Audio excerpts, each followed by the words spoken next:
They brutally killed every member of his family, thinking what he can do all alone. They underestimated him, not knowing what he will do to them to settle his scores. Welcome back to Paramount Recapped. I don't have many subscribers, but your single comment is a ray of hope to motivate me. The story kicks off in a dystopian world where the ruthless Van Deroy family holds all the power. The leader, Hilda, has a twisted tradition. Every year, she picks 12 people from the population who aren't well-liked to be part of something called the culling.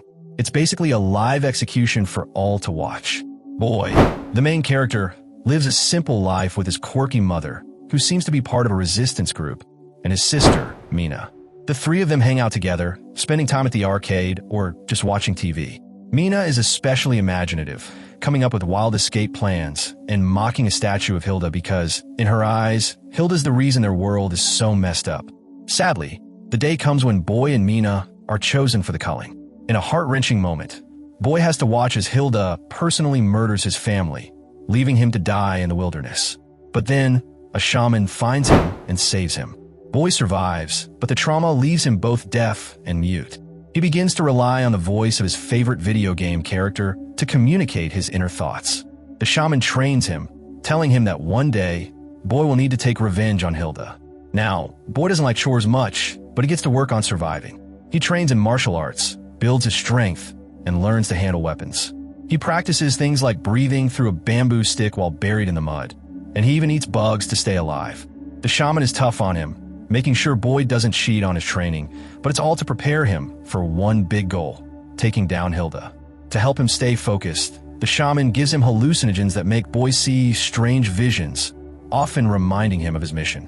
Boy starts making trips to the city to practice lip reading and to see if he can still connect with the world around him. He carries a note explaining that he's deaf and mute, but people just look at him strangely. He sees more and more hallucinations of Mina, but despite these, his training gets more intense and his body gets stronger. But his mind is still haunted by his sister's image. During one of his practice fights, Boy almost beats the shaman but loses focus when he sees Mina in a vision. The shaman decides that Boy's not ready yet, telling him, "You're not ready, Boy." Boy's frustrations mount, and he tries to meditate to get rid of the vision of Mina, but it's no use. On a trip into the city, he notices a flower girl who seems to be flirting with him. Before anything can happen, chaos breaks out. The government soldiers are rounding up 12 people for the next culling, and Boy hides out in the shadows. During this commotion, he spots Gideon and Glenn, members of the Van Deroy family, and suddenly, memories flood back. Boy recalls a time when Gideon killed a rebel right in front of his house when he was a kid. The group of people chosen for the culling is announced by Glenn, who likes to make a show of it. As the chaos unfolds, Boy witnesses a disturbing act where Gideon calls in an enforcer, June 27th, who is a brutal soldier capable of killing with an axe.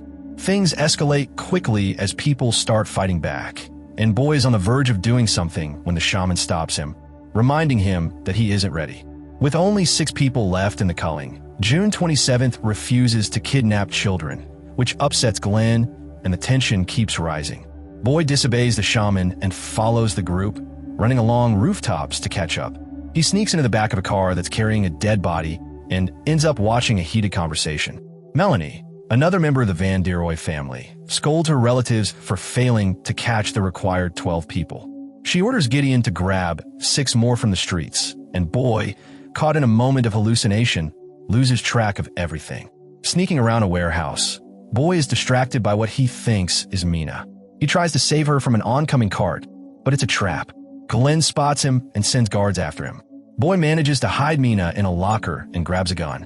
He's remembering his training, hearing the shaman's voice telling him that he is the weapon. With that in mind, he steps out and starts fighting back. Boy fights with incredible skill, taking on the soldiers hand to hand.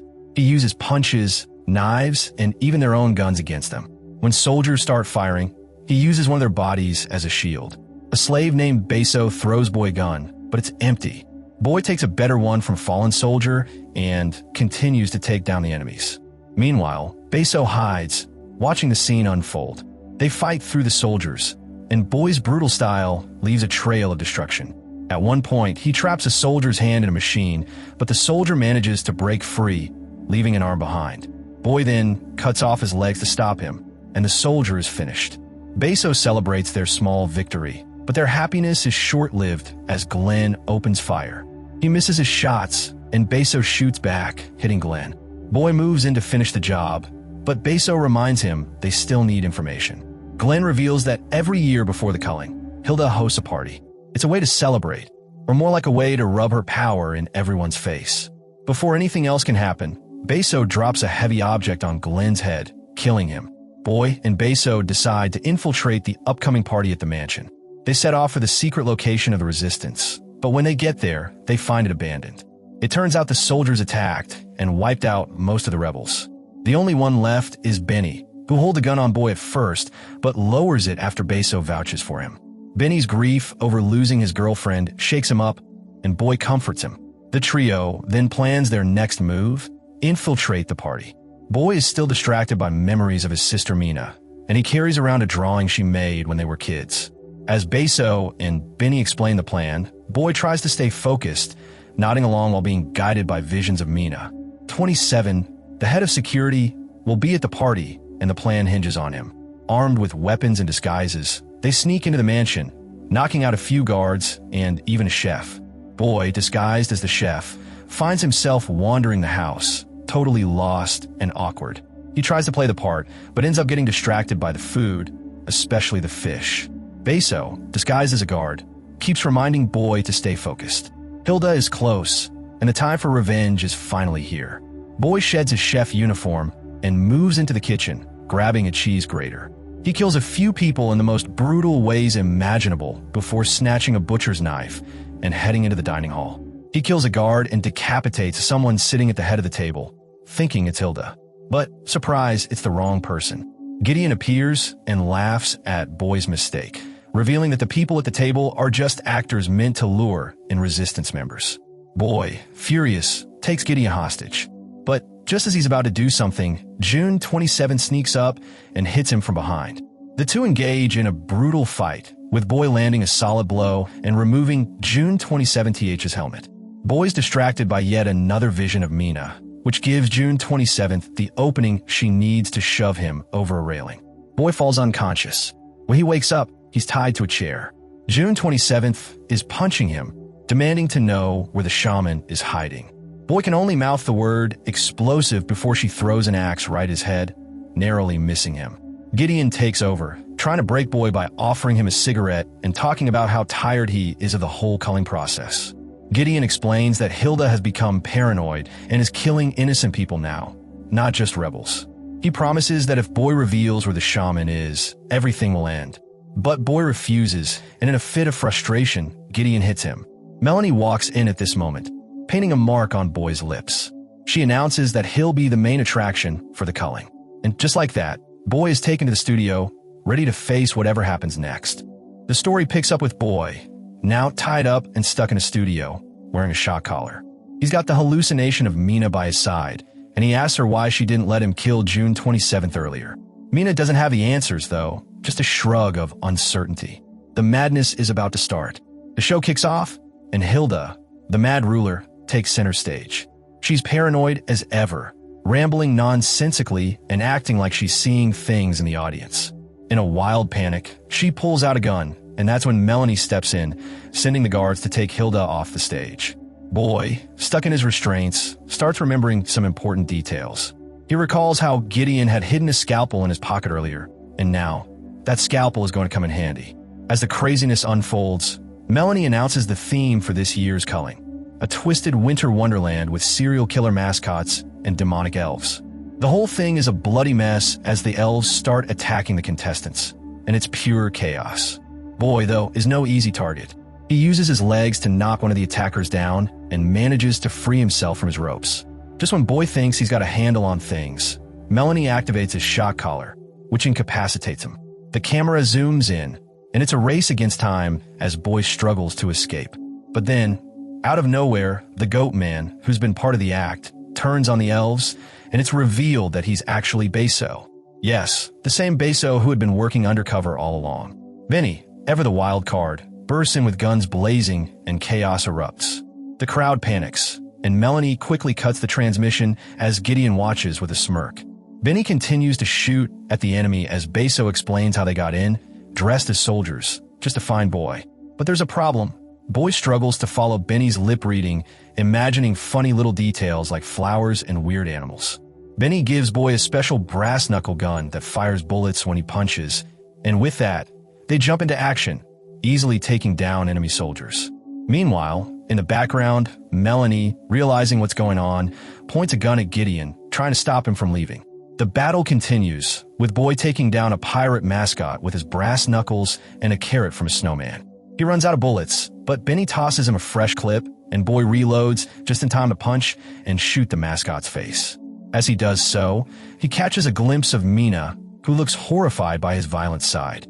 Melanie tries to shoot him, but Benny tackles her to take the bullet instead.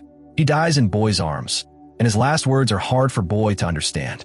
Melanie manages to sneak around and shoots Beso before turning her gun on Boy again. Boy, though, isn't about to let her win. He grabs a pineapple mascot and uses it as a shield, rolling it to knock Melanie down and capturing her. He ties her to a chair, shoves a camera in her face, and ends her life right there. After checking on Beso, Boy finds that his friend is still alive but weak. The two of them move down the hallway, taking out any soldiers that come their way, driven by the memories of Boy's family's death. After a grueling series of battles, Boy realizes that Beso has succumbed to his injuries. It's a tough loss, but Boy has to keep going. He finds Gideon nearby, also wounded by Melanie. With his last bit of energy, Gideon gives Boy a key card to Hilda's bunker. Boy, torn between mercy and revenge, considers killing Gideon, but is interrupted by the sudden appearance of Mina's hallucination. Mina tells him that he doesn't need her, that she's not real. Boy dismisses her, killing Gideon and heading toward the bunker. As he enters the elevator, Hilda's face appears on a screen, taunting him. She tells him he's doing all of this for nothing. But Boy shows her a drawing of Mina, telling her he's doing this for her, and that shuts Hilda up real quick. The elevator takes Boy down to the bunker, and when the doors open, the guards don't shoot. Instead, June 27th, who's been part of the family, leads Boy to the main room, where family portraits show Boy and Mina as children. Hilda rushes toward Boy, hugging him and apologizing for not recognizing him sooner. She explains that Boy and Mina are actually her children, which starts to trigger memories for Boy. He starts to remember the horrifying truth. He wasn't a victim of the culling. He was a participant. The real victims were the shaman's son, a woman Boy thought was his mother, and her daughter. Hilda reveals that she forced Boy to shoot them, but the trauma from that event caused Boy to lose his mind, triggering a breakdown. In the chaos of his breakdown, Boy accidentally shot the children and the woman, and the panic allowed the shaman to escape. Hilda's words hit Boy hard, and he's overwhelmed with guilt, but doesn't stop there. She then reveals that June 27th, the woman who's been working with Hilda all along, is actually Mina. Boy drops to his knees in shock, unable to comprehend what he's hearing. When he doesn't respond, Hilda slaps him, declaring that he's no longer her son. She orders Mina to kill him. Mina, conflicted but believing she has no other choice, starts beating Boy. She grabs an axe, ready to kill him, but she freezes when Boy raises his hand. He remembers a moment from their past, a time when they mocked Hilda's statue together, and that moment sparks something in him. Instead of killing Boy, she turns on Hilda, and a battle erupts. The family security system triggers an alarm, and soldiers flood the area, opening fire. Boy and Mina manage to escape, running for cover as they steal weapons and fight their way down the corridor. It's a brutal fight, but the siblings make a solid team. Just when they think they've got it under control, 3 heavily armed guards arrive. Mina takes a hit, but she's okay. They use one of the guards as a human shield, making their way to the Gatling gun. Mina manages to bring the guy down, and Boy kills him with brutal efficiency. With the guards taken care of, the siblings make a run for the elevator, hoping to escape. Meanwhile, Hilda, in a rare moment of honesty, admits that she's been searching for Boy all these years, hurting others because she thought they had done something to him. But suddenly, the elevator doors open to a new floor, and they find themselves face to face with the shaman, who's using sign language to communicate. He tells Boy that he has to kill Mina because she's part of the evil family.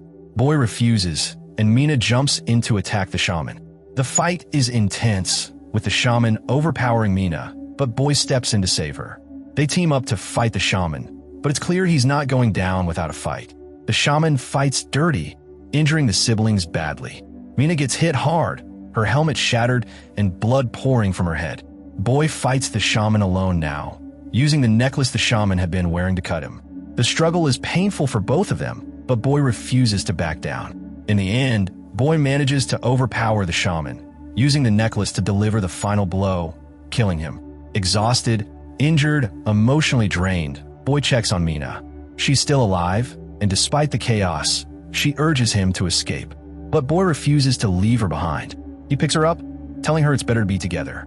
The siblings escape the madness, and sometime later, we find them in an abandoned building, eating cereal like they used to back in the day, together at last. That's all. Thank you so much for watching.